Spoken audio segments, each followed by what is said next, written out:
लखनऊ से doorbell online grocery store के सभी अराकीन शहीदान करबला की खिदमत में खिराज अकीदत पेश करते हैं। घर बैठे ग्रोसरी और घर का सारा सामान फौरन और पूरी हाइजीन के साथ पाने के लिए हमारे व्हाट्सएप नंबर 6394027918 पर ऑर्डर कर सकते हैं।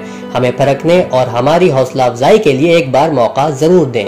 नाज़रीन और सामीन आदाब, आज पेश खिदमत है सीनियर सहाफी शबाहत हुसैन विजेता की हकायक से पर्दा उठाती तहरीर जुबली पोस्ट, जो अपनी निडर, निष्पक्ष, बेबाक, सत्य पर आधारित पत्रकारिता के लिए जाना जाता है। आज उसी के डंके की चोट नामक डेस्क से बहुत ही सीनियर पत्रकार शबाहत हुसैन विजेता का लेख आपके सामने पेश है। आजादी पर बंदिश हनुमान जी का निरादर तो नहीं।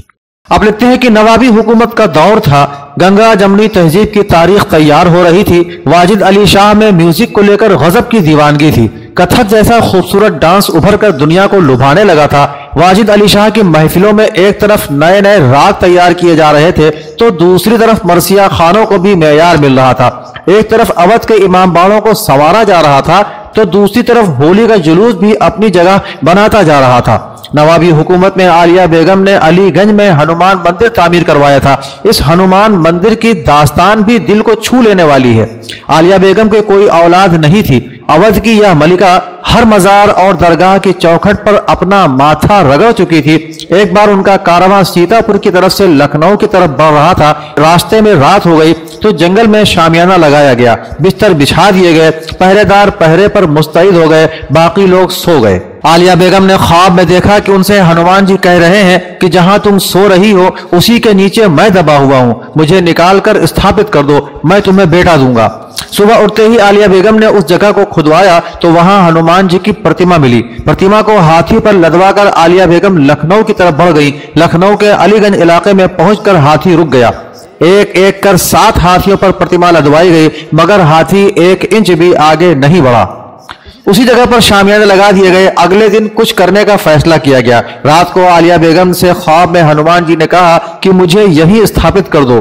गोमती के पार लक्ष्मण जी का स्थान है। उस समय गोमती का पाट कपूरथला तक था। आलिया बेगम ने उसी जगह पर हनुमान मंदिर बनवाया। बदले में हनुमान जी ने आलिया बेगम को वारिस बख्श दिया।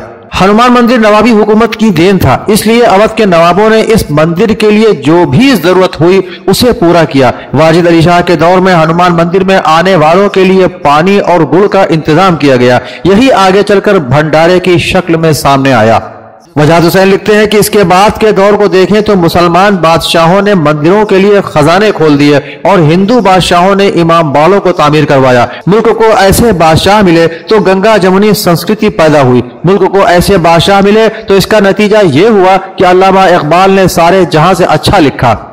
गंगा जमुनी तहजीब की लहर पूरी दुनिया ने देखी। मजहब को लेकर हिंदुस्तान में टकराव बंद हो चुका था। अपने मजहब को मानने के साथ साथ दूसरे मजहबों को इज्जत देने का तौर तरीका जिंदगी में ढाला जा रहा था। जगन्नाथ अग्रवाल और राजा झाऊलाल इमाम बाड़े तामीर करवा रहे थे।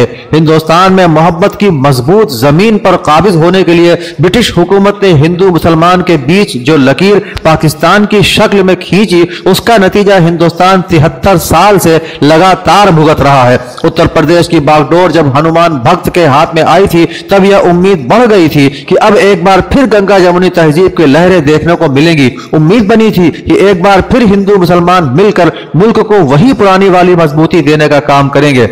हनुमान भक्त की हुकूमत में उस आजादारी को कमजोर करने की सियासत शुरू हो गई जो आजादारी आतंकवाद के खिलाफ जंग का ऐलान कही जाती है। 1400 साल पहले दुनिया को पहले आतंकी यजीद ने पैगंबर इस्लाम के नवासे को उनके दोस्तों और रिश्तेदारों के साथ शहीद कर दिया था। उसी शहादत की यादगार है आजादारी। आजादारी दुनिया को यह बताने के लिए है कि हम आतंकवाद के खिलाफ आवाज उठा रहे हैं। आजादारी यह बताने के लिए है कि हम हक और इंसाफ के साथ खड़े हैं। आजादारी यह बताने के लिए है कि हमारे लिए हुकूमत नहीं, हमारे उसूल बड़े हैं। आजादारी यह बताने के लिए है कि हम रहें या न रहें, लेकिन किसी आतंकी को सर नहीं उठाने देंगे। यह सही है कि यह कोरोना का दौर है, सड़कों पर भीड़ नहीं जमा करनी है, मगर यह भी सही है कि कोरोना की गाइडलाइंस को मानते हुए आजादारी हो सकती है। 2-2 गज की दूरी बनाकर ताजिए निकाले जा सकते हैं। जितने लोगों को कब्रिस्तान और शमशान जाने की इजाजत है उतने लोग मजलिसों में भी शामिल हो सकते हैं। यह बात सभी मानते हैं कि करबला का गम मनाने वालों को अनुशासन नहीं सिखाना पड़ता है, वह खुद अनुशासित होते हैं। उन्हें जो नियम बताए जाते हैं वह उन नियमों को तोड़ते नहीं हैं। हिंदुस्तान में अज़ादारी की अहमियत दुनिया के किसी भी मुल्क से कहीं ज्यादा है, क्योंकि हजरत इमाम हुसैन अलैहिस्सलाम ने यजीद से कहा था कि तू अगर अपनी हुकूमत में इंसाफ को पसंद नहीं करता है तो मुझे हिंदुस्तान चला जाने दे। जाहिर है कि इमाम हुसैन को पता था कि हिंदुस्तान की हुकूमत इंसाफ पसंद है। हुकूमत जब हनुमान भक्त के हाथ में हो तो इस बात की अहमियत खुद ब खुद बढ़ जाती है। हुकूमत खुले दिमाग से सोचे, हुकूमत यह समझे कि आज़ादारी तो आतंकवाद की मुखालिफत है, तो फिर वह आज़ादारी के खिलाफ क्यों है।